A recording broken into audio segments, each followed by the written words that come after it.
ይባላል በኦርቶዶክስ ቤተሰብ ውስጥ አድጌ ጸበል ስጠመቅ ኖሬ አንድ ቀን ቁርአን የሚባለውን መጽሐፍ አገኘሁት በአጋጣሚ በሰው ስልክ ላይ። እኛ የአላህ መልእክተኛ የመርያምን ልጅ መሲሁ ማለት ነው ኢሳን ገደልን በማለታቸው ረገምናቸው። እነማን ያሉት? አይሁዶች። እነሱ ራሱ ግን አለ አልገደሉትም፣ አልሰቀሉትም።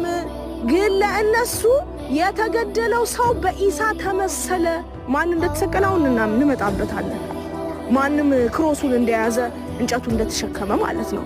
ከዚያም በእርሱ ነገር የተለያዩትን ከእርሱ መገደል በመጠራጠር ውስጥ ናቸው። ምን ማለት ነው? ኢቭን ይግደሉት አይግደሉት አያውቁም። ምክንያቱም መልኩን አያውቁትማ። መልኩን እኮ አያውቁትም ነበር። ከየት ብለው ነው ታዲያ እሱን ይግደሉት አይግደሉት የሚያውቁት?